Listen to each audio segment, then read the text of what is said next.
mahabagin naming Diyos na siyang nagbigay sa amin ng salita upang malaman namin yung pag-ibig at biyaya ng Diyos ng kaligtasan sa pamamagitan ng banal na dugo ng inyong anak. Nagpapasalamat po kami sapagkat hindi kami karapat-dapat, Panginoon. Noong unang panahon, gumawa kami ng maraming bagay na labag sa inyong salita. Subalit, dahil sa inyong biyaya, narito po kami, tinipon niyo po kami bilang inyong mga anak na iniligtas sa pamamagitan ng dugo ng aming Panginoong Hesus. Kaya habang naghihintay kami sa inyong ikalawang pagbabalik, ay nagpapatuloy po kami sa pag-aaral, pagsasaliksik ng salita ng Diyos na tinanggap namin, Panginoon.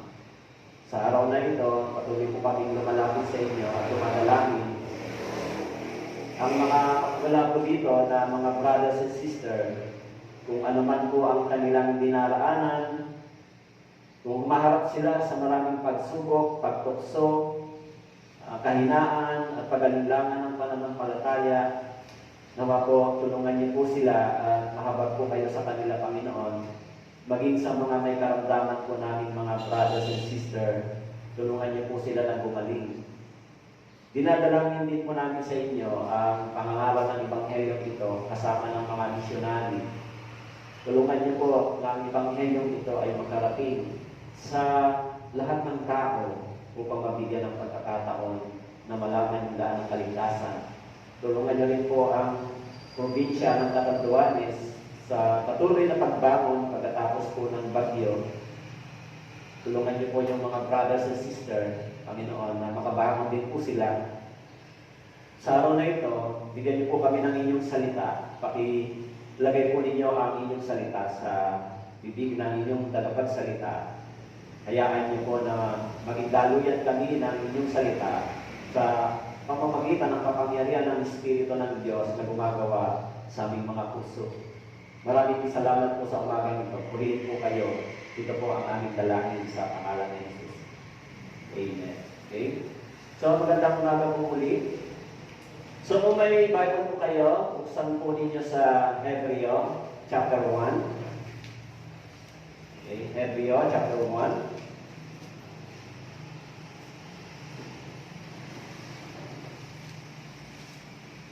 Hebreo, chapter 1, verse 1 hanggang 4.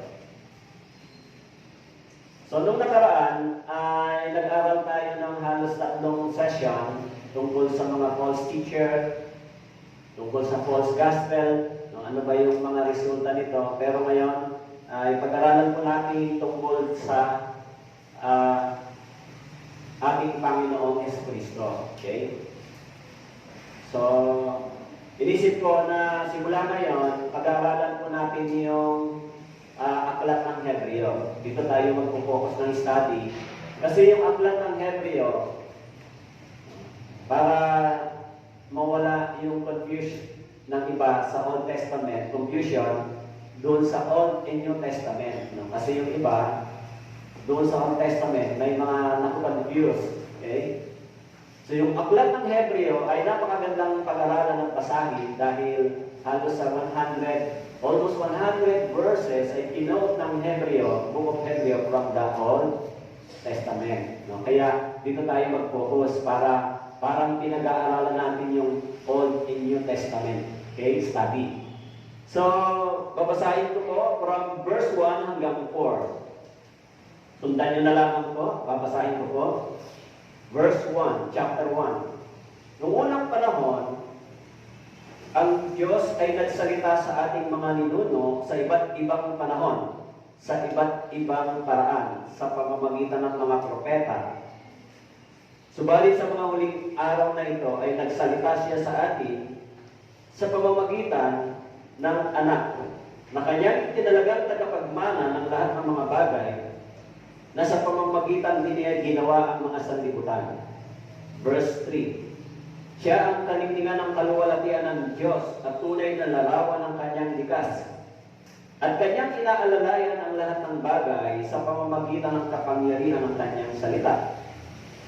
Nang magawa na niya ang paglilinis ng mga kasalanan, Siya ay umupo sa kanan ng kamahalan sa kaitaasan. Verse 4, sabay-sabay po tayo. Palibhasa ay nagigit na mataas kaysa mga anghel. Palibhasa ay nagmana ng higit na mabigat na pangalan kaysa kanila. Okay? Ito po ang ebanghelyo ng salita ng Diyos. So, tignan muna natin yung background, konting background ng aklat ng Hebreo. Sino ba sumulat ng Hebreo? Okay? Ayon sa mga sa history, sa theologian, no, pag nire-research natin, yung author ng Book of Hebreo ay unknown.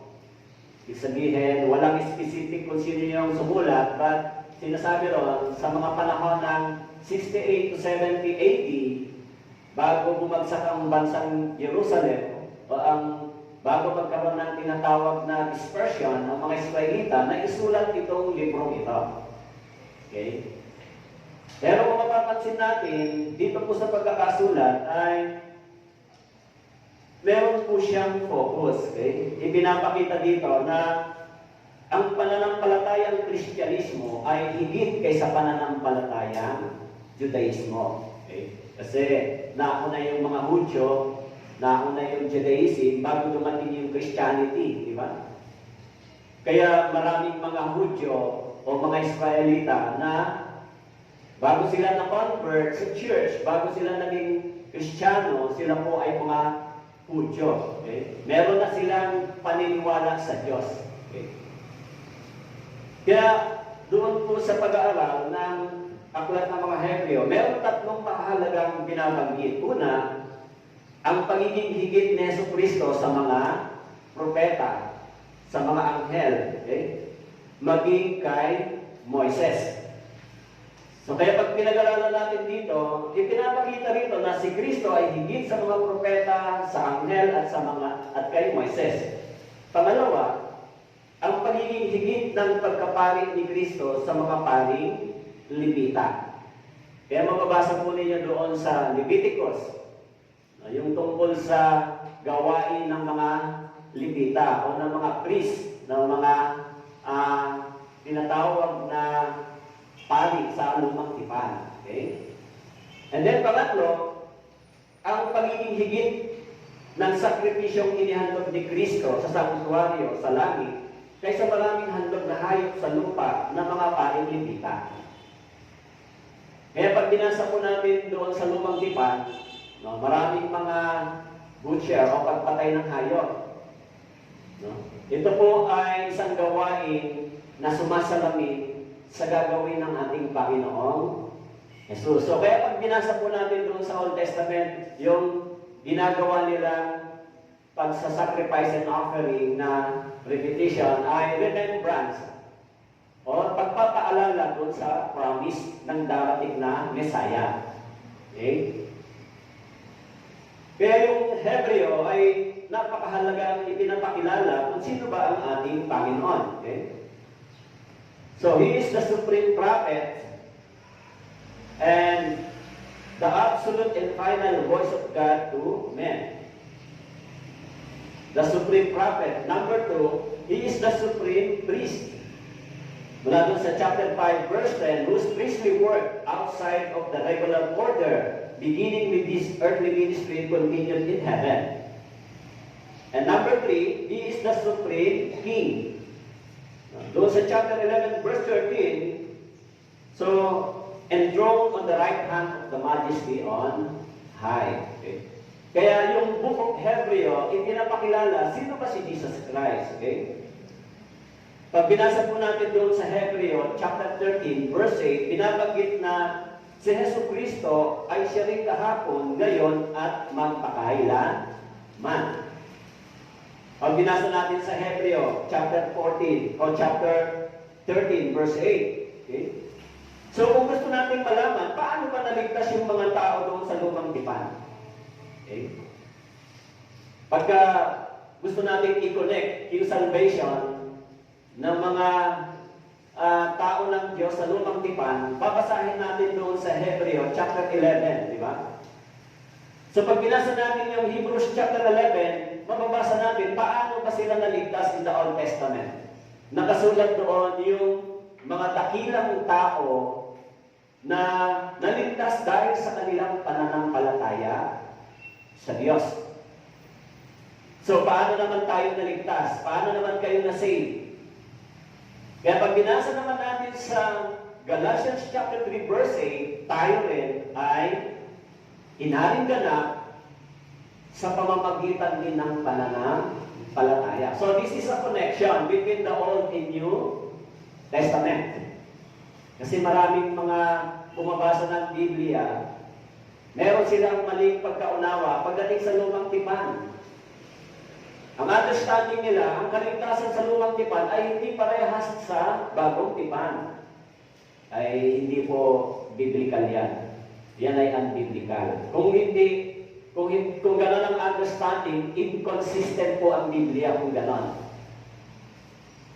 Kaya pag binasa po natin, papaano ba, kung gusto nating malaman, kung paano ba naging anak ng Diyos ang mga tao ng Diyos sa ating panahon, mababasa rin natin sa Galatians chapter 3 verse 26 na ang mga Kristiyano, ang mga born again ay naging anak ng Diyos sa pamamagitan ng pananampalataya kay Kristo Jesus. So kung ganito yung sinasabi ng Biblia, sino ba si Kristo Jesus in the Old Testament?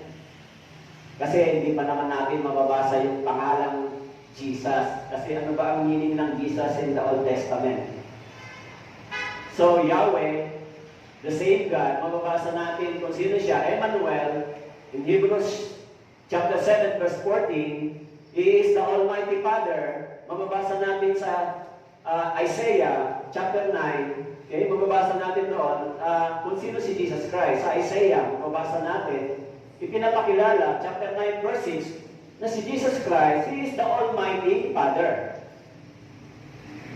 Pero, hindi natin mababasa yung salitang Jesus Christ, tama po? Pero mababasa natin yung symbol, yung katangian, kung sino pa si Jesus in the Old Testament. Actually, pag binasa po ninyo dito sa chapter 1, verse 1 and 4, meron 7 katangian dito si Jesus Christ. But next time natin tatalakayin. Okay? Kaya, doon sa Hebrew chapter 9, verse 14, sinabi roon, gaano pa kaya ang dugo ni Kristo na sa pamamagitan ng walang hanggang Espiritu ay inihandog ang kanyang sarili na walang dugi sa Diyos ay maglinis ng ating budhi mula sa mga gawang patay upang maglingkod sa Diyos na buhay. Mababasa rin natin sa Hebrew chapter 9 verse 22 yung salitang redemption. Okay? Sa katunayan, sa ilalim ng pausan, halos lahat ng mga bagay ay nililinis ng dugo. Kung walang pagdalak ng dugo ay walang kapatawaran ng mga kasalanan. This is the redemption. Okay? Pero, ito yung finality of redemption. In the Old Testament is the shadow. Okay? Kaya, sabi ko dito sa verse 1 ng Hebrew, chapter 1, verse 1, noong unang panahon, ang Diyos ay nagsalita. Okay. So, pag binasa natin, noong unang panahon, what is the past? No? Who is the spoken sa mga tao ng Diyos in the Old Testament? Sino ba ang nagsalita? Ang sabi po rito, noong unang panahon, unang-unang ginamit dito ay ang Diyos. Tama po? Pag binasa niyo po sa English version, nauna yung pangalan ng Diyos, God spoken to the prophets in the Old Testament, in the various way. Kaya sinabi rito, noong unang panahon, pag binasa natin, ano bang ibig sabihin noong unang panahon? Ibig sabihin, ay binabanggit dito, God is the God of history. Sino ba yung God? Okay? Ano ba yung binabanggit? Doon sa Isaiah chapter 40 verse 3, aking ipinahayag ang mga dating bagay mula ng una, yun ay lumabas sa aking bibig at aking ipinakilala at bigla kong ginawa ang mga iyon ay nangyari. Sabi ko rito, aking ipinahayag ang mga dating bagay mula nung una. Ano ba yung dating bagay? This is the past. This is the history. Tama po? Kaya binabanggit yan, in the Old Testament, nagsalita ang Diyos sa pamamagitan ng mga propeta. But in the past, so, kung babalikan natin in the past, paano nagpakilala ang Diyos. Okay? Kaya sa Isaiah chapter 48, verse 16, kayo lumapit sa akin, pakinggan ninyo ito. Mula sa pasimula ay hindi ako nagsalita ng lihim.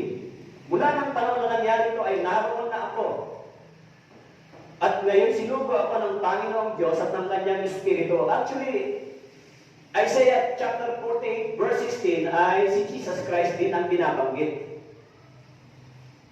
Ang sabi doon, this is a connection sa Hebreo chapter 13, verse 8. Kasi binanggit doon, pakinggan ninyo ito, mula sa pasimula ay hindi ako nagsalita ng lihim. Mula ng panahon na nangyari ito ay naroon na ako.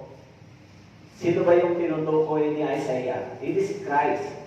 Kaya nakasulat doon sa Hebreo chapter 13, verse 8 na maging si Jesus Christ in the Old Testament, nandun na siya. Sinabi doon sa Hebreo chapter 13, verse 8, si Jesucristo ay siya rin kahapon, ngayon at magpakailan man.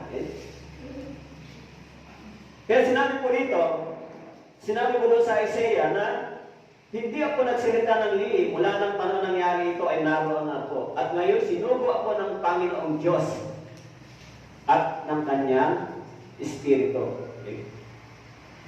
Kaya sinabi ko doon, God spoke to the Father. O, wait, sinasabi doon, nagsalita siya sa mga tao ng Diyos noong unang panahon. Sabi po dito, noong unang panahon, ang Diyos ay nagsalita sa ating mga ninuno. Okay, alam niyo yung Hebreo, ang kausap po dito ng sumulat ay ang mga Israelita. Mga Israelita na naligtas sa Ebanghelyo ng ating Panginoon. Kasi nag-mix yan, yung mga Hudyo at saka yung mga Gentiles, naligtas sila sa isang Ebanghelyo. Okay? Kaya dito, ang kausap ng sumulat ay yung mga Israelita na naligtas sa Ebanghelyo ng ating Panginoon. Kaya sinabi niya, noong unang panahon, nagsalita sa ating mga ninuno, who is the ancestor of the Judaism or Judaism. So alam natin, yung ancestor nila ay si Abraham, si Isaac, si Jacob. Okay? Kaya, kung titingnan natin, yung history kung paano unang ipinahayag si Jesus Christ in the Old Testament, mababasa po namin sa Genesis chapter 3, verse 15. Yung tinatawag na proto-evangelyo. Okay? So doon sa Genesis chapter 3, verse 15, yung the first promise para sa pagdating ng Messiah. Okay? Kaya sinabi ko doon, maglalagay ako sa iyo at sa babae ng pagkapon sa isa't isa. Sa iyong binhi at sa kanyang binhi. Kaninong binhi? Sa binhi ng babae. It is si Mary. Okay? Kaya sinabi ron, ito ang dudurog ng iyong ulo at ikaw ang dudurog ng kanyang sako. Okay? So binanggit yung promise patungkol kay Jesus Christ at kung ano ang kanyang gagawin. At sinabi ron, ikaw ang dudurog ng kanyang sako. This is the cross. Kaya doon sa Romans chapter 16 verse 20, sinabi ni Paul, at si Satanas ay dudurugin ng Diyos ng kapayapaan sa madaling panahon sa ilalim ng iyong mga paa. Ang biyaya ng ating Panginoong Jesucristo ay sumainyo. Si Satanas, sabi diyan, ay dudurugin ng Diyos. Kaya binanggit sa Genesis chapter 3 verse 15, ito ang dudurog ng iyong ulo. Okay. Pero yung sakong, sabi ron, at ikaw ang dudurog ng kanyang sako. It is Christ on the cross. Okay? Kaya, doon sa Genesis chapter 3 verse 21, unang ipinaprophesy yung tungkol sa redemption. Yung gagawin ng isang seed. Pag binanggit natin sa Genesis chapter 3 verse 15, may dalawang seed. Tama po? Yung seed ng Panginoong Yesus at yung seed ni Satan magkakaroon ng battle. Okay? Pero pagdating sa Genesis chapter 3 verse 21, binanggit yung redemption. Binanggit yung iginawa ng Panginoong Diyos si Adan. Okay? ng mga kasuotang balat at sila'y dinamitan. It is Christ. Sino po yung binabanggit dito na kasuotang balat?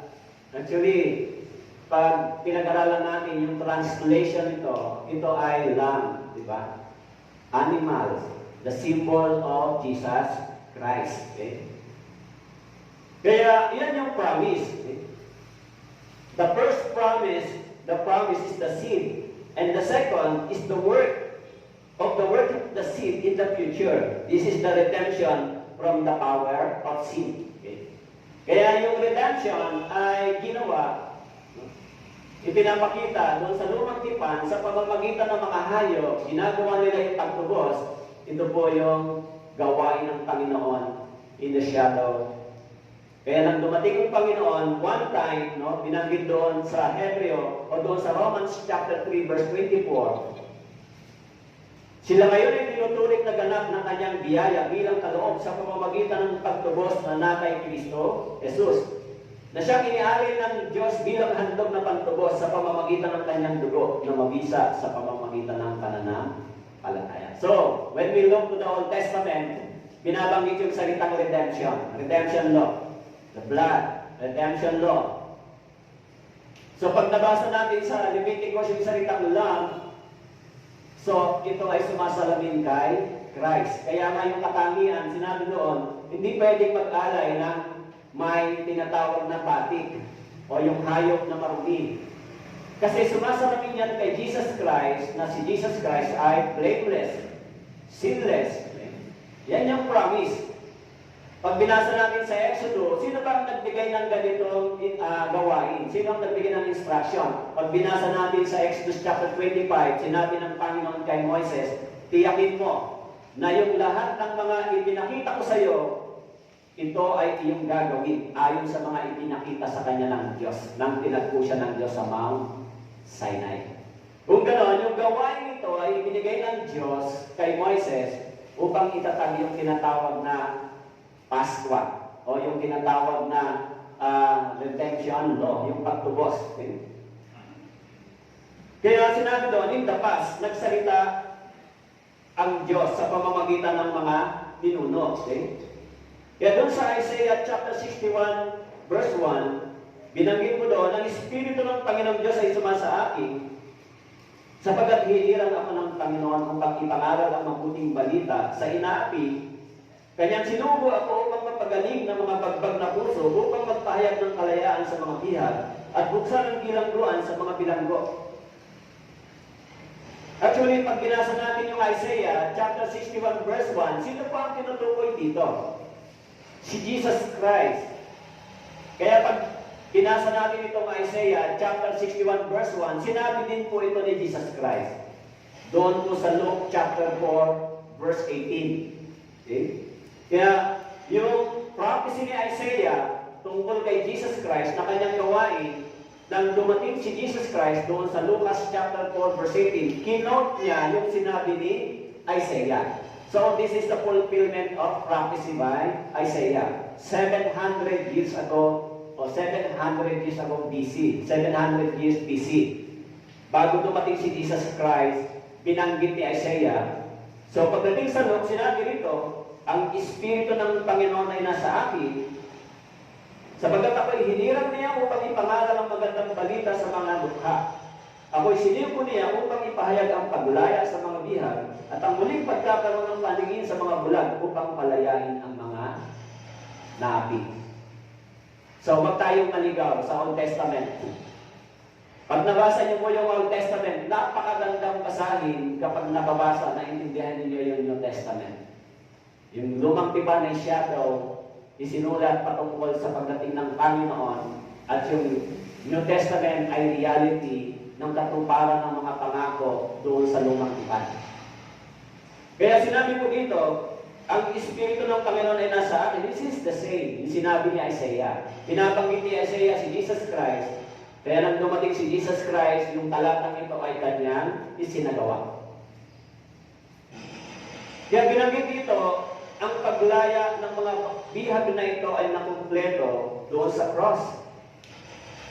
Kaya sinasabi diyan, kaya pinalaya tayo mula sa kapangyarihan ng kautusan na siyang magdadala sa atin ng kahatulan. Lahat tayo napailalim sa kapangyarihan ng kautusan. Anong ibig pong sabihin ng kapangyarihan ng kautusan? Yung 10 utos ng Diyos ay kautusan. Lahat ng mga lumabag dito ay haharap sa kahatulan ng Diyos. Napailalim tayong lahat. Kaya yung kautusan ito, dadalhin tayo sa kahatulan sa harapan ng Diyos. Kaya yung gawain ni Jesus Christ, pinalaya tayo sa kapangyarihan ng kautusan. Okay? Kaya ngayon, nilalabag niyo pa rin mo ba yung kautusan ng Diyos? Yung mga born again na ligtas, nilalabag niyo pa ba yung kautusan ng Diyos? Yes. Pero kung nilalabag natin ito, dadalhin ba tayo ng Diyos sa kahatulan? Kung nilalabag natin yung kautusan ito, dadalhin tayo ng Diyos doon sa verse na binanggit niya sa Hebreo chapter 12 verse 5 hanggang 6. Doon tayo dadalhin ng Diyos, hindi po sa kahatulan, hindi sa impyerno. Ano yung talatang nakasulat? Sa lahat ng lumalabag na yan, dadalhin ng Diyos yung mga Kristiyano saan? Sabi ron, sa pagdidisiplina, sa pagpaparusa ng Diyos, sapagkat tayo ay itinuturing na anak ng Diyos. Nakasulat po sa Hebreo chapter 12. Kung paano ba itidil ng Diyos yung tinatawag na sin of the born again Christian. Di ba? Kaya, yung kasalanan natin, itidil ng Diyos sa pamamagitan ng Hebreo chapter 12, verse 5 and 6. Nakasulat din sa Proverbs chapter 3 kung paano niya itidil yung kasalanan ng mga anak ng Diyos. Pero yung kasalanan ng mga hindi ligtas ay iba po yung pagdil ng Diyos dito. Itidil sila ng Diyos sa araw ng paghukom, sa tinatawag na white throne judgment. Okay?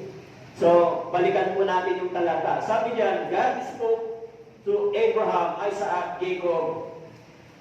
It is their forefathers, ancestor. Kaya sinabi noon, noong unang panahon, ang Diyos mismo. Okay, sino yung nagsalita? Ang Diyos. Binabanggit yan. Ang Diyos ay nagsalita. Okay? Kaya hindi mo pwedeng gamitin natin yung sinabi ng Diyos sa akin wala akong ganon. Hindi nyo pwedeng sabihin sinabi ng Diyos sa'yo. Kasi ang Diyos ay nagsalita na dito sa Biblia, sapat na po ito. Kung may sinasabi ang Diyos sa'yo, dapat nabasa mo sa Biblia. Tama po? Wala nang revelation pa na tayo maririnig maliban sa Biblia. Kasi binanggit si Jesus Christ is the last revelation of God the Father. He is the last. Yung revelation. Kaya, in the Old Testament, tinatawag na general revelation at saka specific. Sino yung general revelation? General revelation is through the creation. Okay? And general revelation, in the Old Testament, God gave us the Spirit. Lahat ng tao binigyan ng Espiritu. And that is God's revelation. So, pag may Espiritu, nagsasalita ba? It is the conscience. Diba? Yung conscience ay voice of God. Diba? Kaya pag nakagawa tayo ng mali, nagsasalita ba yung konsensya po ninyo? Sinasaway ba tayo? So, in the New Testament, yung specific revelation, yan yung Bible at si Jesus Christ. Kaya sinabi po, in the Old Testament, God spoke in the various times, sa iba't ibang panahon. Okay? Doon sa Isaiah, chapter 46, verse 10, na nagpapahayag ng wakas mula sa pasimula. At mula ng mga unang panahon, ng mga bagay na hindi pa nangyayari na nagsasabi, ang layunin ko'y maitatag at gagawin ko ang lahat ng aking kaligayahan. In Isaiah chapter 46 verse 10, sinabi doon, ang Diyos ay nagsalita sa iba't ibang panahon. Kaya, pag sinabing sa iba't ibang panahon, actually, nabasa niyo ba sa Biblia na ang isang araw sa Panginoon ay 1,000 taon sa atin. Di ba? Nakasulat sa Awit, chapter 90. Ang isang araw sa Panginoon ay 1,000 taon para sa atin. So, siya ay nagsalita sa iba't ibang panahon. Okay? Even in the Isaiah chapter 9 verse 6, Isaiah chapter 7 verse 14, he spoke about Jesus Christ. Yung prophecy. Okay? Maging doon sa Zechariah chapter 11 verse 12, binanggit din si Jesus Christ. At sinabi ko sa kanila, kung inaakala niyo mabuti, ibigay niyo sa akin ang aking sahod. Ngunit kung hindi iyon, inyo na iyon, sa gayon, kanilang tinimbang bilang aking sahod, ang 30 pirasong pilak. And that is the betrayal of Jesus Christ. Betrayal. Yung 30 pirasong pilak ay sumisimbolo kung paano yung propesiya na si Jesus Christ ay i-betray ni Judas o ni Judas. Doon sa Zechariah chapter 11 verse 12. And then pagdating sa Arwin, chapter 22 verse 16, binanggit ni Jesus Christ kung ano yung magiging kalagayan niya. That is the prophecy of David tungkol kay Christ.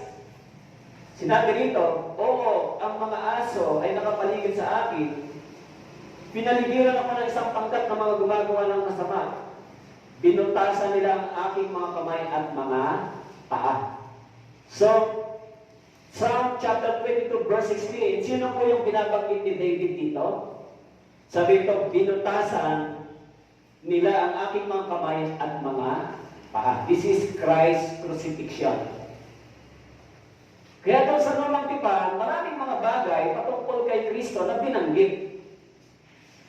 Nabasa niyo ba? Sa Awit chapter 22, verse 16. Nakasulat ba kung ano ang gagawin? Actually, this is the David's prophecy tungkol kay Christ. In verse 17, lahat ng aking mga buto ay aking mabibilang.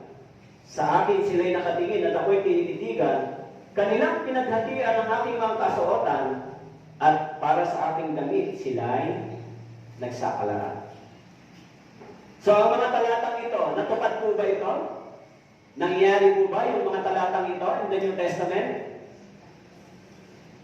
Kaya po, kapag binasa natin, yung mga nakasulat sa lumang tipan ay exactly nangyari pagdating ng ating Panginoon. Kaya sinabi ron, God spoke in the various time o sa iba't ibang panahon. And sabi ron, the second, God work in the various way o sa iba't ibang paraan. Kaya sinabi sa verse 1, nung unang panahon ng Diyos ay nagsalita sa ating mga linunong sa iba't ibang panahon at sa iba't ibang paraan. Okay? Kaya, sino yung nagsalita? Ang Diyos. Okay? So, sinabi dyan, ang Diyos ay nagsalita sa iba't ibang paraan. Like yung God's creation. In Genesis chapter 1, chapter 2, mababasa natin doon, and God said, di ba?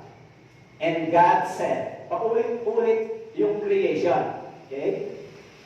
And then, pagdating doon sa panahon naman ng Genesis chapter 6 o chapter 5, 6, and 7, mababasa naman natin doon yung kung paano tinawag ng Panginoon si Noe. Okay?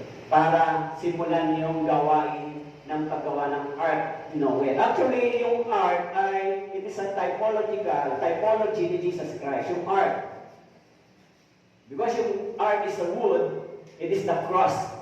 Ano ba yung role ng ark in the Old Testament? So, yung role ng ark in the Old Testament ay Savior. Tama po? It is the Savior. Kaya, yung family ni Noe, nung pumasok sa ark, sila ay naligtas doon sa ginawang judgment ng Diyos. So, hindi lang yun, maging si Enoch, mababasa natin sa Old Testament, kinuha ng Diyos na buhay. Diba? Rapture. Larawan ng mga Kristiyanong buhay na kukunin ng Panginoon. Maging si Abraham, in chapter 12 of Genesis, kinausap ng Panginoon, tinawag ng Panginoon. And then, sa pamamagitan din ng mga Israelita, in the various way, ang Diyos ay nagsalita in the Old Testament. Even through the Israelite nation, so ano po yung mensahe ng Panginoon sa pamamagitan ng Israelita? Actually, sa pamamagitan ng Israelita, ipinapakita ng Panginoon na merong isang Diyos. Isang Diyos na makapangyarihan sa lahat na siyang lumikha. Kaya, yung mga Israelita, pag mabasa po ninyo yung Old Testament, sa panahon ng kanilang pakikipaglaban, ang Diyos ay sumasama sa kanila. Okay. Hinati ng Diyos yung dagat sa pamamagitan nila, pinabagsak nila yung Jericho, sinakop nila yung iba't ibang malalaking bansa, and that is a God's work through the Israelite nation. It means, nagpapakilala ang Diyos in a different way sa pamamagitan ng bansang Israel. Kaya sinabi niya, nagsalita ang Diyos sa iba't ibang paraan at gumawa sa iba't ibang panahon, sa iba't ibang panahon at sa iba't ibang paraan. Okay? Maging yung mga propeta ay nagpahayag tungkol kay Jesus Christ. And God spoke through the prophets and priests sa pamamagitan ng mga prophets. The prophets were divinely inspired, spokesmen for God. They were honored servants of Jehovah. To each one was committed a certain revelation, but in every case, it was not completed. It was not complete. In the Old Testament, lahat ng mga gawain ng mga propeta ay hindi kumpleto. Dahil ito yung shadow na gawain ng ating Panginoon. Kaya merong katangian ng Panginoon, di ba? 3. Binanggit ko kanina. Sabi mo doon, God. So, Christ is the supreme prophet. Nakasulat sa Hebrew chapter 1 hanggang chapter 4. And the second, Christ is the supreme priest. Okay? Nakasulat sa chapter 5 and chapter 10. And Christ is the supreme king. He is the King of kings and Lord of lords. Kaya mababasa natin sa Lumang Tipan, ipinakilala sino ba si Jesus Christ. Okay? Pero, yung naging problema ng mga Israelita in 2 King chapter 17 verse 13, na tinatanggihan nila ang salita ng Diyos. Ipinadala ng Diyos sa kanila yung mga propeta. Kaya sinabi ko sa 2 King chapter 17 verse 13, gayunmay binalaan ng Panginoon ng Israel at Judah sa pamamagitan ng bawat propeta at bawat nakakakita ng pangitain. Kaya sinabi ron, ang Diyos ay nagsalita rin sa pamamagitan ng mga propeta. Kaya sa Lumang Tipan, wala po kayong makikitang babae prophet o propetisa. Hindi nagsasalita ang Diyos sa kanila. Laging tinatawag ng Panginoon ay mga propeta. Si Abraham, si Elijah, si Eliseo, mga prophets, si Isaiah, si Jeremiah. So, nangusap ang Diyos sa kanila at ipinahayag nila yung mensahe ng salita ng Diyos. Maging si Jeremiah sa chapter 25 verse 4, sinabi ron, hindi kayo nakinig man ang inyong mga tenga upang makinig, bagaman patuloy na sinugo ng Panginoon sa inyo ang lahat na yan mga lingkod na propeta. Kaya Jeremiah chapter 25 verse 4 and 5. So sinabi doon sa verse 1, ang Diyos ay nagsalita sa iba't ibang paraan sa pamamagitan ng mga propeta, sa pamamagitan ng mga dakilang bagay, ang Diyos ay nagsalita. So how God's prophet spoke for him? It was presented as a law, history, poetry, and prophecy. Sometimes it was oral, sometimes written. Sometimes it was vision, dreams, and symbols. And this is a progressive or preliminary and progressive revelation by God. In the Old Testament, sometimes nagsasalita ang Diyos through the law. Sometimes history, poetry, prophecy. Sometimes oral, di ba? O binasa niyo sa panahon ni Abraham, sino ang mas maraming dumating sa panahon ni Abraham na isinugo ng Diyos? Actually, tatalakayin natin sa next topic sa Sunday yun, di ba? Sino po yung nangungusap kay Abraham sa panahon ni Abraham? Laging ang nagre-represent sa kanila? Inare-represent ng Diyos yung mga angel. Tama po? Kaya pag mabasa natin, madalas yung mga angel, dumarating sa kanila, dala yung mensahe ng salita ng Diyos. They were messenger. Okay? Kaya maging ang sabi nito, God spoke even through the angels. Okay? In different times and different way. Okay? Kaya maging yung Biblia, the Bible, the Old Testament is the record of the different places in a different way by which God has spoken through man. Okay? Kaya maraming mga paraan na ang Diyos ay nagsalita. Even in Genesis chapter 18 verse 1, binanggit mo doon, ang Panginoon ay nagpakita kay Abraham sa may punong ensina ni Mamre habang siya nakaupo ng kaintan sa araw ng pintuan ng Kauda. Itinaas niya ang kanyang paningin, nakita ang tatlong lalaki na nakatayo na malapit sa kanya. Nang sila'y kanya makita, tumakbo siya upang siya ay salbungin mula sa pintuan ng Kauda. Tumupo siya sa lupa. This is the three angels. Pero itong kausap na angel ni Abraham, pagdating po sa chapter 19, binanggit kung ano ba yung mensahe kung bakit dumating sa kanila. Sa chapter 19 verse 1, dalawa na lang yung binanggit. So, sabi ron, dumating ang dalawang anghel sa Sodoma nang magtatakip sirip. Okay? In the Old Testament, no, even through the angel, ang Diyos ay nagsalita. Kaya wag po kayong mag-confuse pag nagbabasa kayo ng Old Testament. Magandang basahin yung history. Yung mga prophecy. Pag binabasa niyo po yan, ma-identify ninyo yung mga salitang tumutukoy kay Christ. Okay. Kasi maraming mga Kristiyano na nagsasabing born again, confused sila dyan. Ano ba? Di ba sa Old Testament, iba ang salvation? Ang understanding nila, iba ang dilim ng Diyos in the Old Testament, pagdating sa kaligtasan, iba rin ang dilim ng Diyos pagdating ng New Testament. No, kasi parehas po yan. Si Abraham, doon sa Genesis chapter 15, nang siya po ay sumampalataya sa Diyos, siya ay inaaring ganap ng Diyos. Tayo rin, nang tayo ay sumampalataya kay Kristo, tayo rin ay inaaring ganap ng Diyos. So, yung nakita ni Abraham na creation, at saka yung nakita natin na si Jesus Christ, parehas lang yan na gawa ng ating Panginoon. Okay. Yung gawain ni Jesus Christ sa cross ay gawain ng Diyos, tama po? Yung creation ay ginawa ng Diyos. Kaya sumampalataya siya, ito ay salita ng Diyos. Kaya tayo, nang sumampalataya, inaring ganap din tayo ng Diyos. Yan yung salitang justification. Ginastify tayo sa pamamagitan ng pananampalataya. Even Abraham, nakasulat po doon sa Romans chapter 4, siya rin ay inaring ganap ng Diyos sa pamamagitan ng pananampalataya. So kung ganon, kung wala yung Old Testament, hindi natin ma-identify kung paano si Christ in-reveal, kung paano siya ipinakilala ng God the Father in the Old Testament. Okay. Maging doon po sa Mateo chapter 4 verse 11, alam natin na si Jesus Christ ay pinaglingkuran ng mga anghel. In Matthew chapter 4 verse 11,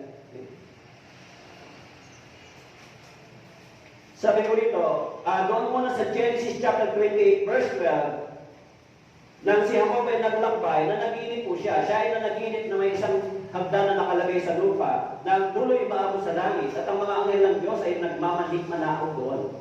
Actually, yung hagdan dito ay yung cross. Yung hagdan. Kasi yung cross ay nag-connect mula sa lupa hanggang sa langit. And through the cross, yung mga sinner, dahil sa cross, nagkaroon tayo ng connection sa langit. Okay? Kaya sinabi doon si Jacob, nang siya ay nanaginip, nakita niya yung isang hagdan na nakalagay sa lupa, na ang dulo ay umabot sa langit. At ang mga anghel ng Diyos ay nagmamanhik manakaw dito. Maging si Jesus Christ, sa Mateo chapter 4 verse 11, pagkatapos ito, iniwan siya ng diablo at dumating ang mga anghel at pinaglingkuran siya. Even si Jesus Christ, no? Pinaglingkuran siya ng mga anghel. Actually, pag binasa po ninyo in the Old Testament, maging sa Revelation, yung mga anghel ay nag-worship nila yung Lamb, di ba? Holy, holy, sinasabi ron, God Almighty. Yung mga angel, meron silang pagsamba sa Lamb. And who is the Lamb? It's Christ. Okay? Even in the Old Testament, God spoke the past through the great miracles and signs. Alam niyo po, yung mga miracle and signs ay ginawa ng Panginoon in the Old Testament. Like the 10 plagues in the Exodus, the dividing the Red Sea, and the destruction of the wall of Jericho. Why God used the miracles and signs? Kasi maraming mga tao sa ating panahon na dahil sa mga signs and miracles, naliligaw na sila. Okay? In Exodus chapter 10 verse 2, mababasa natin, at upang inyong maisalaysay sa mga pandinig ng iyong anak, sa anak ng iyong anak, kung anong mga bagay ang ginawa ko sa Ehipto, at aking mga tandang ginawa sa gitna nila, upang inyong malaman na ako ang Panginoon. So why God used the miracles and signs? Para malaman nila na ito ay ang Diyos o gawain ng Diyos. Maging doon sa Deuteronomy chapter 4, verse 34 and 35. Oh, may Diyos kaya na nagtangkang humayo at sumakop ng isang bansa sa gitna ng ibang bansa sa pamamagitan ng mga pagsubok, mga tanda, mga kababalaghan, digmaan, makapangyarihang kamay ng unang tabisig at ng kakilakilabot at pagpapakita ng kapangyarihan ayon sa ginawa ng Panginoong Diyos sa iyo sa harapan ng iyong paligid. In verse 35, ipinakita sa iyo ito upang makilala mo na ang Panginoon ay siyang Diyos, wala nang iba liban sa Kanya. So, ipinakita ito upang malaman mo na wala nang ibang Diyos maliban sa Kanya. Kaya po, ngayon, kailangan pa ba natin ang miracle sa ating panahon? Kailangan pa mo ba ng mga tao ngayon yung miracles and signs para maligtas? Actually, sa ating panahon, maraming tao, hinahanap yung mga miracles and signs, di ba? Yung miracle and signs sa ating panahon ay hindi na po kailangan para tayo makapasok sa langit. Pag binasa natin yung mga miracle and sign na ginawa ng Panginoon sa Biblia, pag binasa po natin yung ginawa ni Jesucristo sa Biblia, sapat na po ito para tayo ay makatanggap ng kaligtasan. Kulang pa ba yung ginawa sa Biblia? Kulang pa yung miracle and sign para hindi tayo maligtas? Kaya yung mga nagsasabing Kristiyano, gusto namin makakita ng mga miracle and sign. Bakit? Hindi pa ba sapat yung ginawa sa Old Testament? Hindi ba sinulat yung mga miracle and signs sa Biblia para tayo masave? Sapat yung ginawa ng miracle and sign para maligtas tayo. Kaya, pag binasa po natin sa Biblia, yung mga bagay na ito ay nakita natin kung paano gumawa ang Diyos.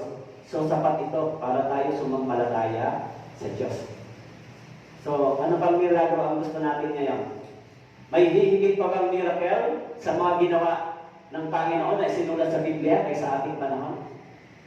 Actually, nakasulat sa Biblia, yung mga miracle and signs sa ating panahon, gagamitin ng diablo para maraming mag-isip.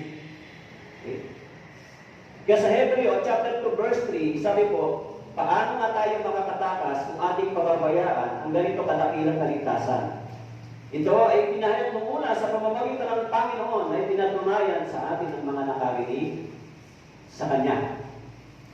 Na bawang pinatotohanan din ng Diyos sa pamamagitan ng mga tanda at ng mga kababalaghan sa iba't ibang himala at ng mga kaloob ng Espiritu Santo na ipinamahagi ayon sa Kanyang kalooban. So yung kaligtasan natin, pinatunayan ng Diyos sa pamamagitan ng mga tanda at mga kababalaghan, ibang himala na kaloob ng Espiritu Santo. Saan po nakasulat yan? Nakasulat po dito sa Biblia. Pag binasa natin sa Biblia, napakaraming miracle and sign na ginawa ng Panginoon maging sa panahon ni Jesus Christ. Para ano? Para tayo maligtas. Para matanggap natin yung biyaya ng Diyos, kaya hinayaan ng Diyos mangyari ito sa panahon ng mga disciples nang hindi pa na isusulat ang salita ng Diyos. Kaya para tayo maligtas ngayon, anong kailangan natin? Kailangan pa ng miracle and sign? Kailangan pa yung maraming mga milagro? Hindi na kailangan, di ba? Ang pinaka miracles na lang na makikita natin ay kapag ang isang taong makasalanan ay nagsisi at nagbago yung buhay niya sa harapan ng Diyos. And that is the miracle. Ibig sabihin, natanggap niya yung kaligtasan at biyaya ng Diyos. Oh, dati siya manginginom, dati siya ay ganitong buhay niya, dati ganitong gawain niya. Bakit di pa na siya? Ang dati sa miracle. Di ba? Bakit po? Dahil nabasa niya yung mga gawain ng Panginoon in the Old Testament and even in the New Testament. Pero yung mga churches ngayon na nagsasabing born again, makikita nyo anong ginagawa nila? Mga lay hands, miracle and signs, speaking tongues, mga bagay na kung saan. Kailangan pa ba ito para tayo makapasok sa langit? Naliligaw, di ba? Sinabi sa Old Testament, bakit ito ay ginawa ng Panginoon? Upang tayo makilala natin ang Panginoon at sumampalataya tayo sa Kanya. Kaya isinulat yan sa Biblia, para tayo sumampalataya na ito ay gawain ng Diyos, hindi gawain ng tao. So sa church, ipinapangaral, ipinapakilala yung gawa ng Diyos. Pag sumampalataya po kayo dyan, sapat yan para matanggap natin ang biyaya ng Diyos. Eh gusto niyo pa bang miracle? Para maniwala kayo na may Diyos? Hindi pa ba sapat si Jesus Christ na namatay sa cross? Hindi pa ba sapat yung ministeryo ng Panginoon sa loob ng 3 taon? Ginawa ng Panginoon yung maraming mga miracle. Halimbawa, yung miracle na ginawa ng Panginoon, binuksan niya yung mata ng bulag. Ano po ibig sabihin ng binuksan niya yung mata ng bulag? Alam nyo, maraming tao nagbabasa ng Biblia, pero hindi nila naiintindihan. Binabasa nila yung Biblia kahit hindi sila pupunta sa langit. So bulag pa sila. Tama po? Kaya nung binuksan ng Panginoon yung mata nila, naiintindihan nila yung salita ng Diyos. Yung pipi, paano po? Anong ibig sabihin ng pipi? Yung pipi, kung bakit sila pipi, kahit sila nagsasalita tungkol sa Diyos, pero walang espiritu ng Diyos na lumalabas sa bibig nila, kahit ginagamit nila yung words of God. Walang power. Kaya, nung binuksan ng Panginoon yung kanilang bibig, katulad ng sinabi doon sa Isaiah chapter 61 verse 1, ipinangaral nila yung kapangyarihan ng Diyos sa pamamagitan ng Espiritu ng Diyos, at yan ay nagdala ng kapangyarihan at kaligtasan sa bawat nakikinig. Kaya, yung mga false prophet and false teacher, kaya yung mga false pastor, mga pipi pa rin sila. Nagsasalita sila, pero walang kapangyarihan ng Espiritu. Okay? Kaya po sinabi diyan, nagsalita ang Diyos sa pamamagitan ng mga miracles and signs. Pero yung mga milagro at signs ngayon ay hindi na ho para sa church. Binanggit doon sa 2 Thessalonians chapter 2 verse 9 and 10. Hanggang 12, binanggit doon.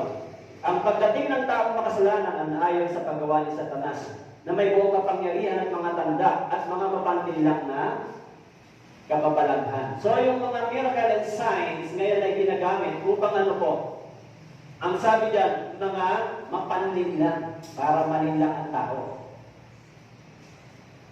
So, kung narinig nila yung kapangyarihan ng Ebanghelyo, yung pag-ibig ng Panginoong Diyos na bagaman tayo ay nagkasala, pinatawad tayo, kung dumating sila sa tunay na repentance, katulad po ng tax collector, yung mga miracles and signs ay hindi nila kailangan.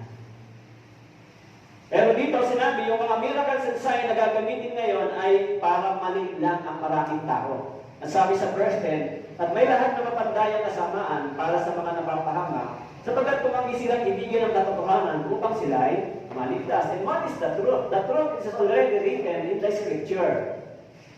Hindi natin kailangan humanap sa labas ng salita ng Diyos para tayo makasampalataya. Kailangan natin ano. Kaya yung sabi daw ng pananampalataya ay nanggagaling na lang saan? Sa pakikinig.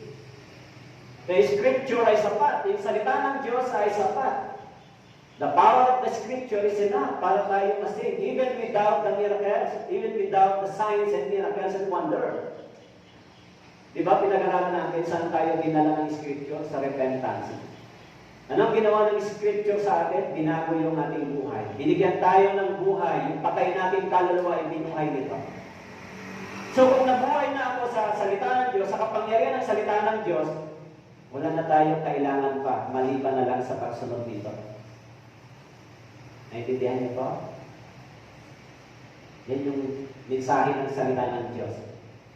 Kaya sinabi ni Paul na yung mga tanda, ang sabi roon, sa ating panahon ay magdadala ng pagkaligaw sa mga taong naniniwala dito.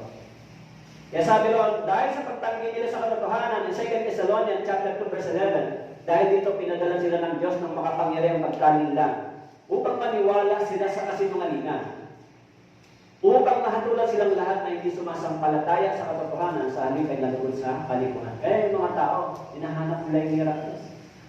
Alam niyo ba, marami akong mga nakita niyan, lalo na yung tinatawag na G12. Alam niyo ba ang gawain ng G12? Pasusukahin ka. Ulay ka ng jamming dyan, at susuka ka. Pagkatapos, sasabihin nila, yung mga generational sin mo, kailangan mong i-renounce. Ano yan? Tapos, meron silang teaching na tinuutusan nila yung angel of God. Angel of God, kapusin mo siya.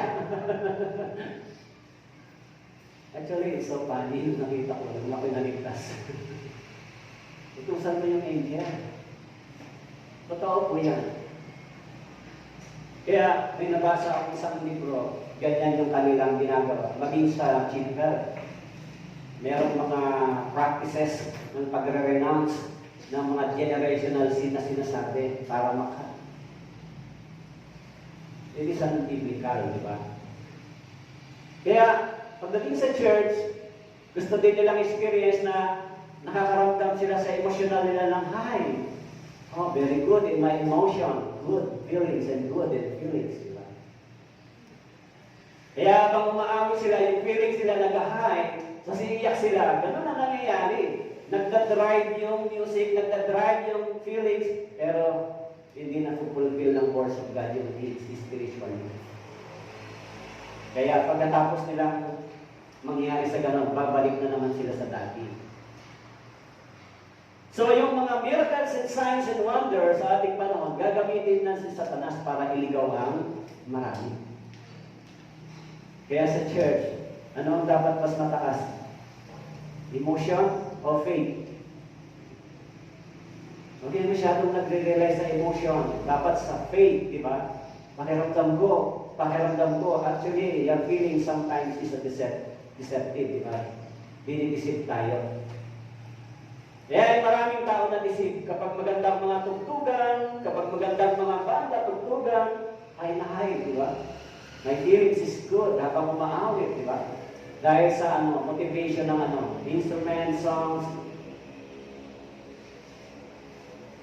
Kaya, ang nangyari, yung Kristyanismo pag tinignan natin ay lumayo na sa sinasabi ng salita ng Diyos. Kaya dapat mapuno tayo ng salita ng Diyos, mabusog tayo dito. So ano ang magiging kalugod-lugod sa Panginoon? Kapag nakita ng Diyos na tayo ay lumalaban ng ayon sa Kanyang salita at namumunga in John chapter 16, di ba? At chapter 15, verse 8. Kung nakikita na ng Diyos yung pananampalataya ay nagbubunga, ang sabi doon, nagbibigay na ito ng glory sa pangalan ng Panginoon. So paano mangyayari yan? Mangyayari yan kung natutupad sa atin na tayo ay napupuno ng salita ng Diyos, lumalang sa kaalaman. At ang ating pananampalataya ay tumatatag, unti-unti tayong lumalakad dito. At dahil diyan, ang Diyos ay nalulugod sa atin. Ganun lang yung nangyayari sa ating Christian life. Kahit wala tayong mga magagandang tugtugan, miracle and sign, pag yung mensahe ng salita ng Diyos ay pinamuhay natin, isinagpuso natin at ginawa, sapat po yan. Sapat po yan para tayo tumanggap ng biyaya sa Panginoon. Kaya hiningi ng Diyos sa Israelita na sundin nila yan. Okay? Even through creation, sa pamamagitan ng creation, ang Diyos ay nagpahayag. In Romans chapter 1 verse 19, sapagkat ang maaaring malaman tungkol sa Diyos ay hayag sa kanila. Yaman ito yung pinahayag ng Diyos sa kanila. In verse 20, mula pa nang likhay ng sanlibutan ang kanyang walang hanggang kapangyarihan at pagka-Diyos. Bagaman hindi nakita ay naunawaan at nakita sa pamamagitan ng mga bagay na kanyang ginawa upang wala silang maidadahilan. Ang sabi diyan, even sa pamamagitan ng creation, ang Diyos ay nagsalita. Creation saan? In the Old Testament. May creation mo ba sa Old Testament? Kaya sinabi ng God said. God said. Sapagkat sabi rito, ang maaaring malaman tungkol sa Diyos ay halag sa kanila. Yamang ito ay pinahayag ng Diyos sa kanila. Ano pa ang gusto nating malaman? Okay. Sa verse 2, sinabi po doon, Hebreo chapter 1, verse 2, subalit sa mga huling araw na ito ay nagsalita siya sa atin sa pamamagitan ng anak, na kanyang itinalagang tagapagmana ng lahat ng mga bagay, na sa pamamagitan din niya ay ginawa ang mga sanlibutan. Tignan natin kung ano ba yung connection ni Jesus Christ dito.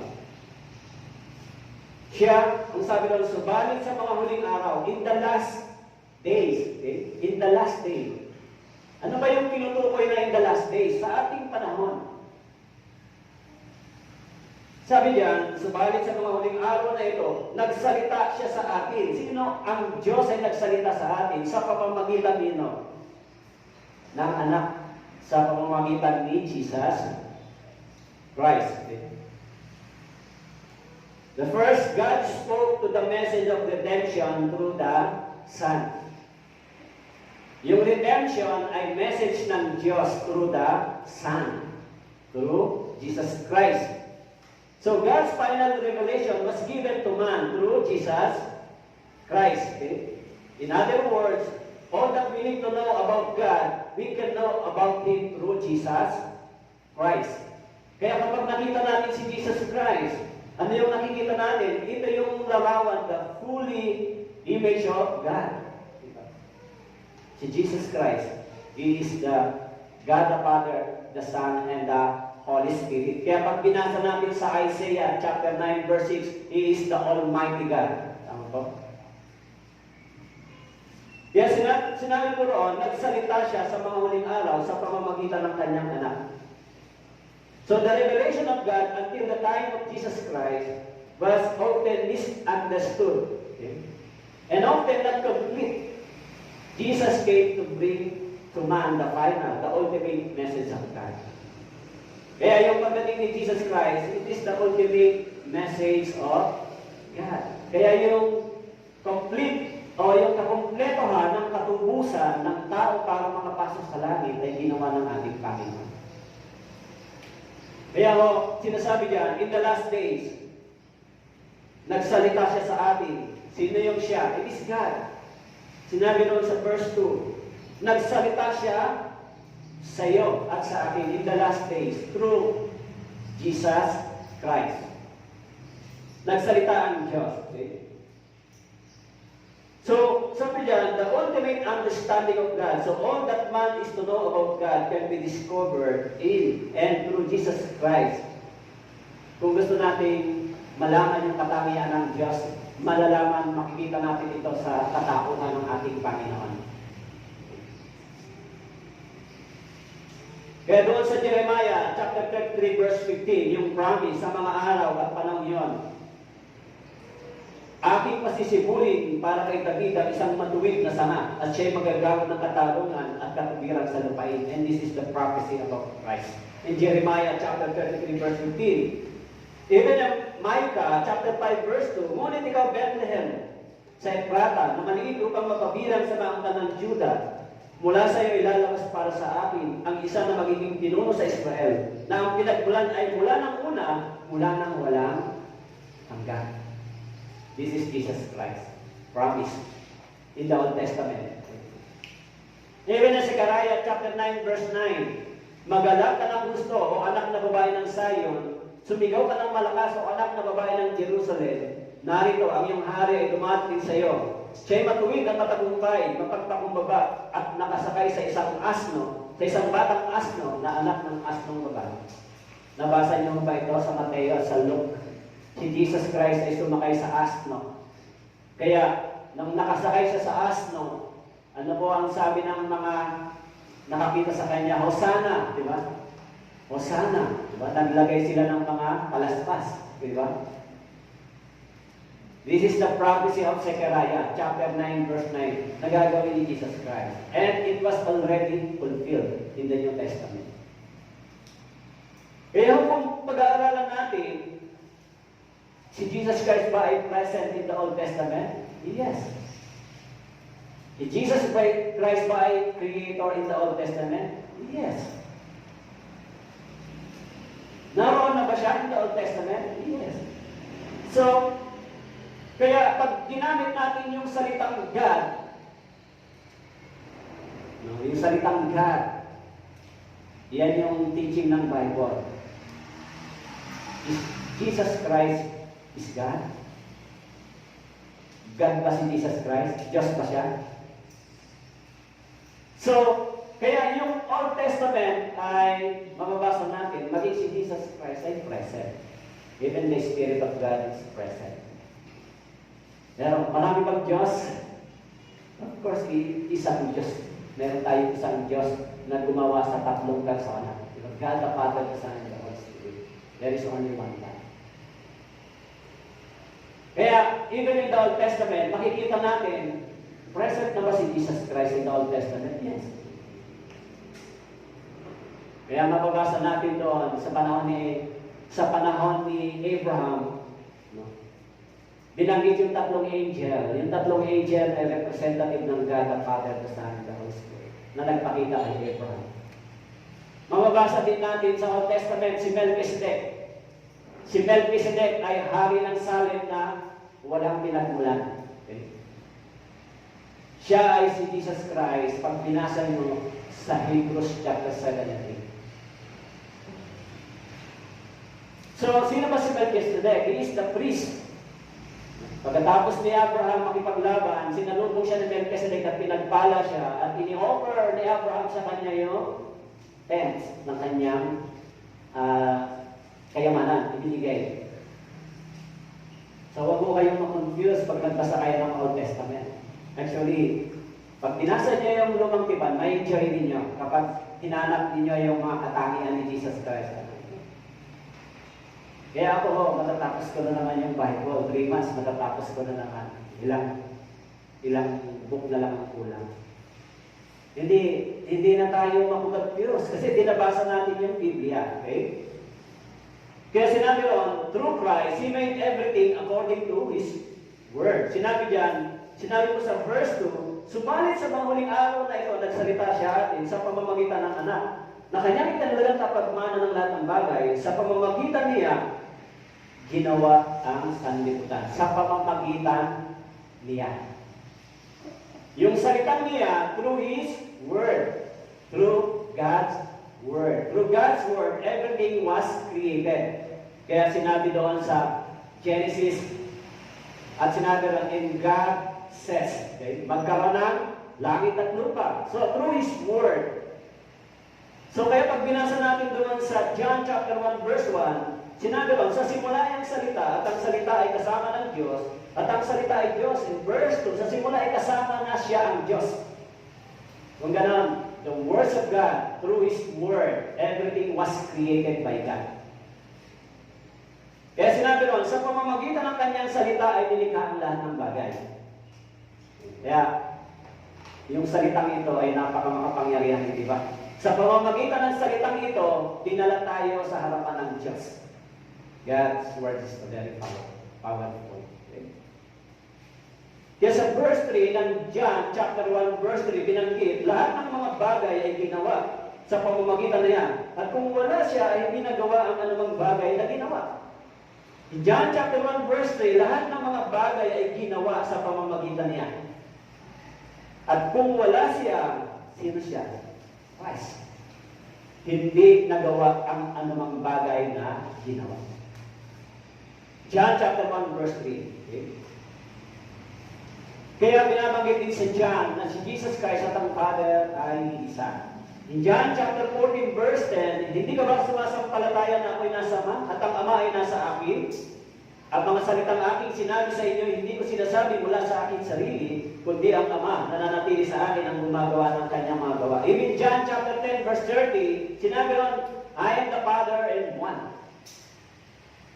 Jesus and the Father is one. Only one. Same. Kaya yung katangian ni Jesus Christ, bumuhay, it is the katangian ng Diyos na nagbigay ng buhay. Sino ang nagbigay ng buhay sa atin? God. Kaya makikita natin sa gospel, maraming ginawa si Jesus Christ, binuhay niya yung mga patay. Diyos lang ang pwedeng gumawa nito. Tama po, hindi pwedeng gawin niya ng tao. Even John chapter 14 verse 9, sinabi sa kanya ni Jesus, mahabang panahon ako'y kasama ninyo, hindi mo ako nakikilala, Felipe. Ang nakakita sa akin ay nakakita sa Ama. Paano mo masasabi, ipakita mo sa akin ang Ama? Maging si Felipe, sinabihan ng Panginoon, ang nakakita sa akin ay nakakita sa Ama. So, si Kristo ay hindi nagsasalita bilang, sabi diyan, Christ speaks not only for God, hindi para sa Diyos. Hindi para sa Diyos, but siya ay nagsasalita bilang isang Diyos. So, Christ speaks not only for God, but as God. He is the same God. Hindi siya nagsasalita para sa Diyos, kundi siya ay nagsasalita bilang isang Diyos. Even the John chapter 1 verse 3 binanggit. Even sa Colossians chapter 1 verse 3, siya ang larawan ng Diyos na hindi nakikita. In Colossians chapter 1 verse 15, siya ang larawan ng Diyos na hindi nakikita. Si Christ. Larawan ng Diyos na hindi natin nakikita. Ang panganay sa lahat ng mga nilalang, sapagkat sa pamamagitan niya, nilalang ang lahat ng mga bagay sa langit at sa lupa. Ang mga bagay na nakikita at mga bagay na hindi nakikita, maging mga trono o mga pagkapanginoon, maging pinuno o mga may kapangyarihan. Lahat ng mga bagay ay nilalang sa pamamagitan niya at para sa Kanya. Colossians chapter 1, verse 15 and 16. Kaya sinabi ron, siya ang larawan ng Diyos na hindi natin nakikita. Colossians chapter 1, verse 15 and 16.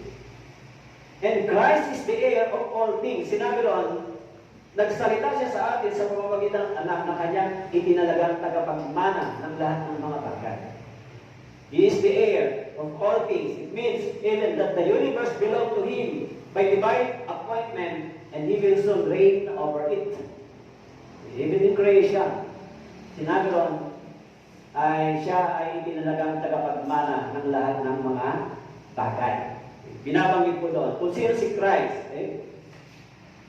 Kaya pag nakita natin yung creation, in Psalms chapter 19 verse 1, nagpapahayag ng kaluwalhatian ng Diyos ang kalangitan. At ang mga gawa ng kanyang kamay ay inihanap ng kalawakan. In verse 2, sa araw-araw ay nagsasalita. At gabi-gabi ay nagpapahayag ng kaalaman. Okay? So, sabi ron, siya ang tagapagmana ng lahat ng mga bagay.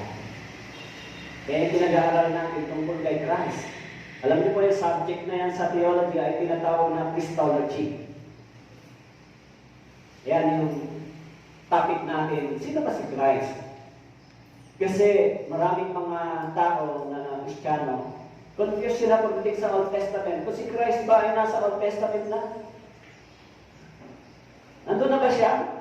Kasi wala akong mabasa ng Jesus Christ.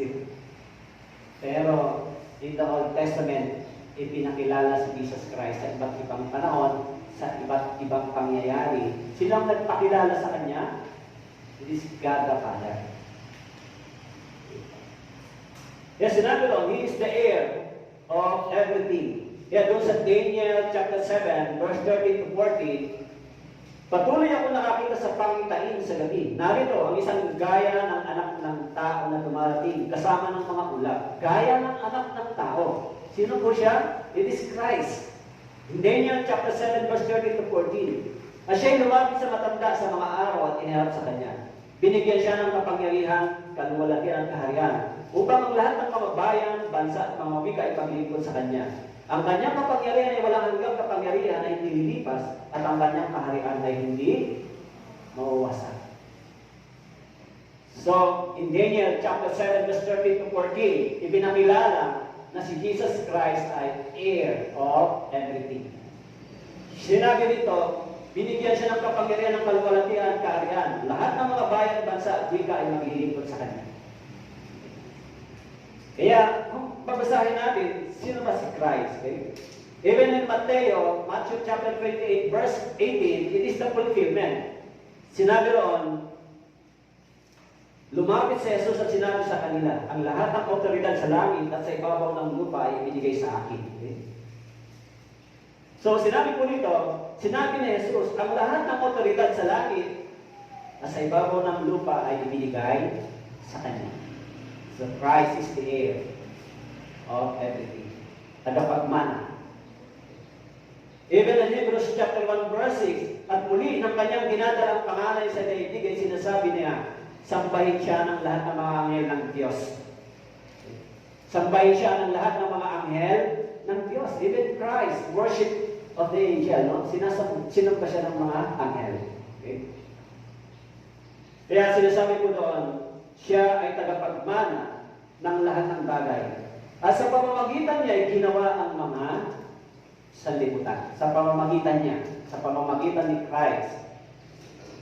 Kaya, sinabi doon, ang salita ay kasama ng Diyos at ang salita ay Diyos. So, pag binasa pa natin doon sa John chapter 1 verse 14, naging tao ang salita at tumahang kasama natin. Opo? Kaya yung salita ito na naging tao ang salita at tumahang kasama natin, ito po si Jesus Christ. Nabasa niyo mo ba? Sa John chapter 1 verse 14, naging tao ang salita. Ang salita ay kasama ng Diyos. Ito po ay si Christ. Kaya kung tayo po ay mag-aaral ng Biblia, makikinig kayo ng maayos, mag-aaral ng Biblia, may po ninyo magbasa ng Bible. Kasi ma-amaze kayo, di ba? Kaya na-enjoy ko magbasa ng Bible kasi na-amaze ako. Nung nabasa ko sa Old Testament, maraming na-discover ako. Ito pala yan. At minsan, ituturo ka niya kung nasa yung fulfillment. Halimbawa, yung Isaiah chapter 9, verse 6. Sinabi ni Isaiah, nasaan yung katuparan ng salitang ito? Mababasa niyo po sa Mateo at saka sa Luke, yung kapanganakan ng ating Panginoon. Kaya, kung kayo po ay Bible reader, nagbabasa kayo, sinusunod niyo yung mga programa natin dito, sinasabi magbasa kayo, maintindihan niyo po. Hindi kayo mabuboring sa Bible. Nabuboring po ba kayo sa Bible? Sabi, boring naman itong Bible eh. Actually, hindi yan boring. May excitement, no? Kasi, binabasa mo yung history, almost 6,000 years na nakalipas. Pero naiintindihan mo kung ano yung mga history dito. Pinapaliwanag sa'yo. Kaya nga yung Bible seminar, may mga evidence, facts, and history, di ba? Just to prove that the Bible is 100% true. Yung accuracy niya ay 100%. Yung authenticity ng Biblia. Kaya pag nag-aaral tayo, minsan pinapakita sa atin yung mga ebidensya, archaeological research. No? Kasi nagpapatunay yan na ang Biblia ay 100% true. Halimbawa sinabi ni Job na doon sa Job chapter 26 verse 10. Kung hindi ako nagkakamali na sinabi niya, the earth hangs over nothing. So, yung Job ay sinulat halos kasabay sa lumang tipan 3,500 years ago. Sinabi ni Job 3,500 years ago. And it was discovered ng mga scientists.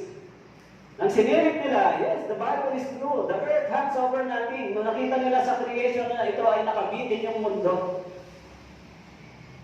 And naging si Isaac, na-discover niya yung tinatawag na gravity. Di ba? It is God's creation, the gravity. Ay yung mga tinatawag na the law of nature. Halimbawa yung mga fruits sa puno, kapag sila ay nahinog, automatic sila nahuhulog. This is the law of nature. Okay? Kaya, pag binasa natin sa Biblia, maging yung hangganan ng dagat ay itinalaga ng Diyos hanggang diyan ka lang. Hindi ka pwedeng lumagpas dyan. Kaya yung alon, hanggang doon lang sila. Lumagpas man sila, pero sila ay bumabalik dahil nilagyan sila ng Diyos na ang hangganan. That is the God of creation and the God of history. Kaya sinabi po dito sa verse 3, Hebreo chapter 1 verse 3, siya ang kaninningan ng kaluwalhatian ng Diyos na tunay na larawan ng kanyang likas. At kanyang inalalayan ng lahat ng bagay sa pamamagitan ng kapangyarihan ng kanyang salita. Nang magawa niya ang paglilinis ng mga kasalanan, siya ay umupo sa kanan ng kamahalan at kaitaasan. Siya ang kaninningan ng kaluwalhatian ng Diyos at tunay na larawan ng Diyos ng kanyang likas.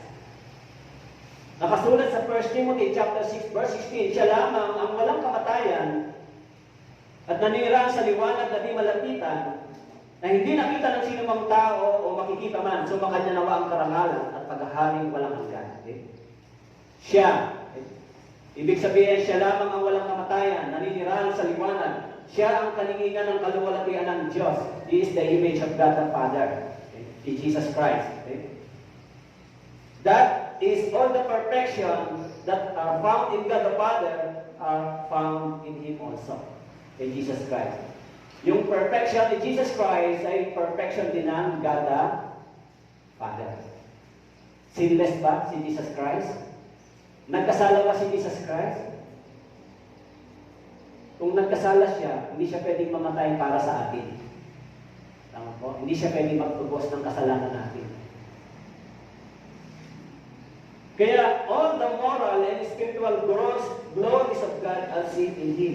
And the Lord Jesus is the exact image of God's essential being. Yan si Christ. Nakilala natin bilang Diyos, bilang Savior. Kaya doon sa Colossians chapter 1 verse 17, siya mismo ay una sa lahat ng mga bagay, at ang lahat ng mga bagay ay nahahawakan sama-sama sa Kanya. Siya mismo ay una sa lahat ng mga bagay. So before creation, God is there. Jesus is there. Tama po? Siya ay una sa lahat. Kaya, yan yung sinasabi ng Biblia patungkol kay Yesu Cristo. May maraming tao humahamak dyan, hindi ba?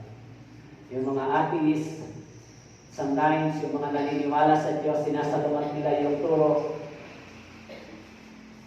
Kaya pag binasa natin yung epistles, yung general epistles ay ibinigay ng Diyos para sa iglesia, sa church.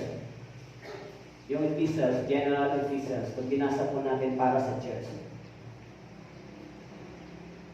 Para meron tayong pagtuturo tungkol sa loob ng iglesia sa pamamagitan ng salita ng Diyos. Ang sabi diyan, kanyang inalalayan ang lahat ng bagay sa pamamagitan ng kapangyarihan ng kanyang salita. Sa pamamagitan ng kapangyarihan ng kanyang salita, He upholds the universe by the words of power. Like for example, sinabi ko sa inyo kanina, yung dagat ay nilagyan ng Diyos ng hangganan. Di ba? Yung mga hayop ay binigyan ng Diyos ng buhay. Binigyan sila ng kakayahan magkaroon ng self-reproduce according to their kinds. Di ba? Yung mga hayop, yung mga halaman, yung mga puno. Lahat ng bagay na ito ay nangyari ayon sa salita ng Diyos. Ayon sa utos ng Diyos. Pag binasa natin yung Genesis, yung sa creation, di ba? O yung lupa at tubig, mayroon ding hangganan.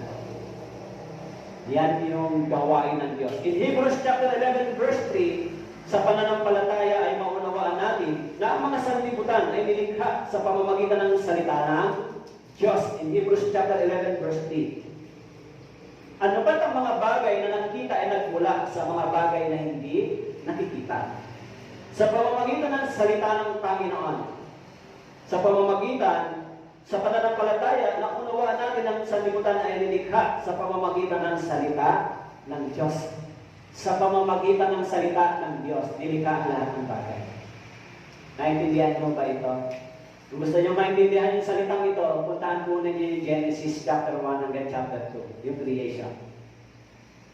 Sa pamamagitan ng kanyang salita. Doon po sa aming chapter 33, verse 6 and 7, sa pamamagitan ng salita ng Panginoon ay ginawa ang mga langit at lahat ng mga hukbo mula sa pamamagitan ng hinga ng kanyang bibig. Kanyang tinipon ang mga tubig ng dagat na gaya sa punton. Nilagay niya ang mga kalaliman sa mga imbakan. Psalms chapter 33 verse 6. Sa pamamagitan ng salita ng Panginoon, ginawa ang langit. Nilagyan niya ng hangganan ng tubig at yung tubig ay nilagyan niya ng ano po? Imbakan. Kaya minsan, yung mga divers, pag nagbibigay sila ng mga discovery nila, maraming mga bangin sa ilalim ng tubig, di ba? Minsan, pag sumisisid sila, hindi pa nila maabot yung lalim, yan ay imbakan ng tubig ng Diyos. Yung mga bangin. Yung dagat, marami siyang bangin, di ba? Malalalim na lugar. Yan ay imbakan ng tubig ng Diyos. Kaya sinabi mo, nilikha ng Diyos ito at inimbak niya yung mga bagay dito sa kalaliman. Okay? In Acts chapter 17, verse 24, ang Diyos na gumawa ng sanlibutan at ng lahat ng mga bagay na narito, siya na Panginoon ng langit at lupa ay hindi tumitira sa templong ginawa ng tao. Ang Diyos. Ang Diyos ang gumawa ng lahat at sanlibutan. Okay? Kaya maging tayo ay hinayaan ng Diyos mabuhay sa mundong ito. Di ba? Nilikha tayo ng Diyos para magkaroon tayo ng pagkakataon matanggap yung buhay na walang hanggan. Magandang biyaya ng Diyos, di ba? Yung ginawa ng Panginoon para sa atin. At hindi lang po yun, sinabi sa verse 3, ang sabi niya, nang magawa na niya ang paglilinis ng mga kasalanan. He is the bearer of our sins once and for all. Ginawa niya yung paglilinis ng mga kasalanan natin, di ba? Kaya kung titignan natin, sino ba ang naglinis ng kasalanan natin sa pamamagitan ng kanyang dugo? Sa pamamagitan ng kanyang katawan, tayo ay ginawang banal. In Hebrews chapter 10, verse 10. Even in Hebrews chapter 10, verse 14, sabi doon, tayo ay ginawang banal, minsan at pakailanman. Sa pamamagitan ng kanyang katawan, dumalang at dugo, dumaloy ang dugo, at yung kanyang katawan ay tumanggap ng maraming parusa, dahil dito tayo ay ginawang banal. Yan yung ginawa ng Panginoon. Sabi diyan, nang magawa na niya ang paglilinis ng mga kasalanan. He purged our sin.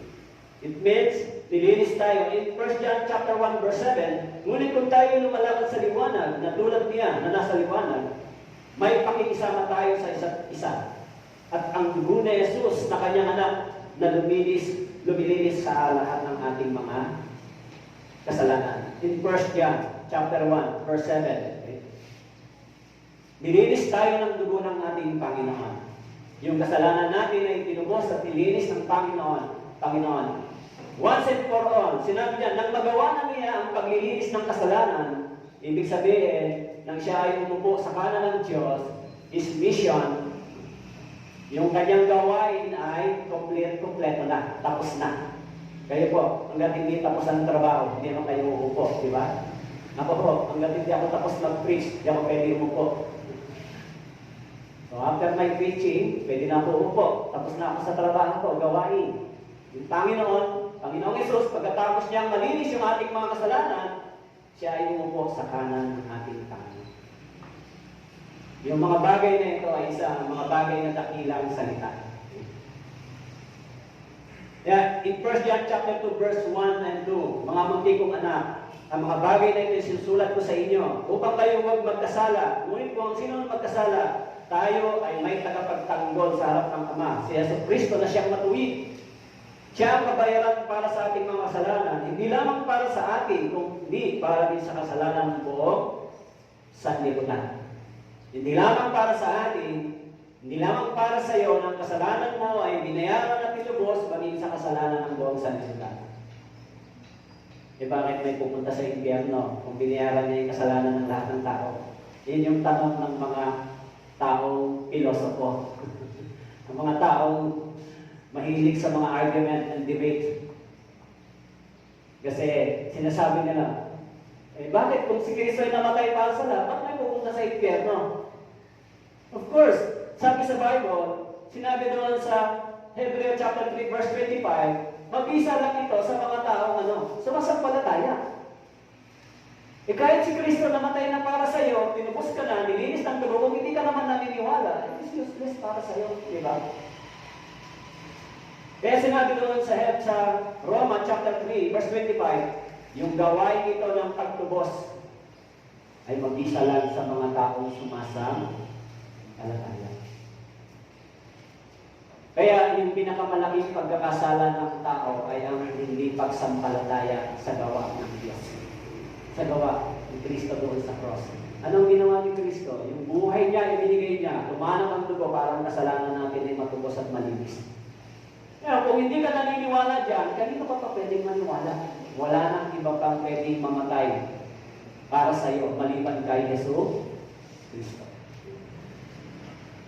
Kaya, bagamat ginawa ng Panginoon yan, pero dahil sa kawalan ng pananampalataya ng marami at pag-deny nila sa mga bagay na ito, ano kaya nga ho, inuulit ko, sa church, sa atin, hindi na natin kailangan yung mga maraming miracles and signs. Hindi na natin kailangan yung mga experience ng mga ganitong bagay, di ba? Kung naintindihan natin na si Kristo ay namatay para sa atin, nakasulat sa Biblia, na ang dugo niya ay dumanang sa cross, yung kasalanan natin ay nilinis at pinatawad tayo, sapat na yan, para tayo ay papunta sa langit. Hindi mo kailangan gumawa para makapasok sa langit. Dahil pagpunta sa langit ay ginawa ni Jesus Christ. Tama po? Si Jesus Christ ang nagbukas ng daan para sa atin. Kaya kung naintindihan natin ito, mabubuhay tayo ayon sa mga salitang ito na itinuro niya sa atin. Eh, maraming tao. Sinabi na nga ng Bible na huwag kayong sumamba sa mga ribulto, sa mga gawain, huwag kayong gumawa nito. Pero tuloy-tuloy pa rin sila. Nakasulat pa yan sa Biblia? Eh, nakasulat naman. Parang feeling nila kung wala ito, parang hindi kompleto yung kanilang paniniwala sa Diyos. Actually, this is an abomination sa Bible. Yan ay isang kabumal-bumal. Ang sinabi ng Diyos, huwag kayong gagawa ng mga bagay na ito. Dahil sino? Bakit ka magagawa ko? Yung mga miracles and signs, tapos na. Sinulat na sa Biblia lahat. Close na yung Bible. 1,600 years natapos yung Bible, tapos na. Kung mabasa natin ito, maniwala tayo, matatanggap na natin yung kaligtasan, buhay na walang hanggan, kahit walang miracle. Tapos na. Yan yung mga tao. Gusto nilang kumanap pa ng iba. Meron pa bang iba dyan? Ito na ang pinakamasarap na pagkain. Wala nang iba. Kaya sabi diyan, in the last days, yung anak ay nagsalita sa atin. Paano nagsalita si Jesus Christ? Through His Word. Kaya, yung pananampalataya ay manggagaling sa pakikinig. Nagsalita sa pamamagitan ng anak. And finally, okay, sabi po doon sa verse 3, siya'y umupo sa kamahalan, sa kanan ng kamahalan sa kaitaasan. Finally, Jesus is seated at the right hand of the Father. So why is seated to the right hand of the Father? Why Jesus Christ seated to the right hand of the Father? This posture indicates that the work of redemption has been completed. The work of redemption has been completed. Tapos na yung pagliligtas ng Panginoon. Yung pagtubos ng kasalanan ay tapos na. Wala nang kulang. Kung gusto natin makapasok sa langit, pwede na sa pamamagitan ng ating Panginoon. His work is completed. Meron pa bang kulang? Meron pa kulang sa inyo? Kaya pag tinanong ko kayo, di ba minsan, paano yung future seed natin? Yung future seed, yung seed natin tomorrow, hanggang sa kamatayan, kasama na ba rito? Kompleto na ba? Yan ba yung meaning ng completed? Yung kasalanan nyo ba for the future, tapos na rin? Eh kung hindi pa tapos yan, hindi pa uupo si Jesus Christ. Hindi pa siya, ibig sabihin, hindi sasabihin dito ng Bible, finally, sabi diyan, pagkatapos niyang gawin yung paglilinis, umupo siya sa kanan ng kamahalan ng kaitaasan. Kung hindi pa tapos, eh hindi uupo si Jesus Christ hanggang hindi tapos ang gawain. Kaya tayo ay tinuturing na ganap sa kanyang biyaya bilang kaloob sa pamamagitan ng pagtubos na kay Kristo Jesus. In Romans chapter 3 verse 24, tapos na yung pagtubos. Tapos na yung gawain ng Panginoon. In Romans chapter 5 verse 9, sinabi doon, lalo pa nga ngayon tinuturing tayong ganap. Sa pamamagitan ng kanyang dugo, maliligtas tayo sa galit ng Diyos. Sa pamamagitan niya. Tinuturing tayong ganap sa pamamagitan ni Jesus. Nang sumampalataya tayo sa kanya, maliligtas tayo sa galit ng Diyos. At kailan po yung galit ng Diyos? Sa araw ng pag-uhukom. At the day of white throne judgment. Kaya, yung mga mahal po ninyo sa buhay, damihan ninyo yung panalangin ninyo. Kasi, sabi ng Biblia, wala nang kasunod dyan, kundi yung isang naglalagablab na apoy, natutupok sa mga kaaway. Yung ginawa ni Jesus Christ ay isang bagay na ginawa niya para sa mga tao hindi karapat-dapat sa langit. Pero dahil sa biyaya ng Diyos at tapag ng Diyos, tinanggap natin ito.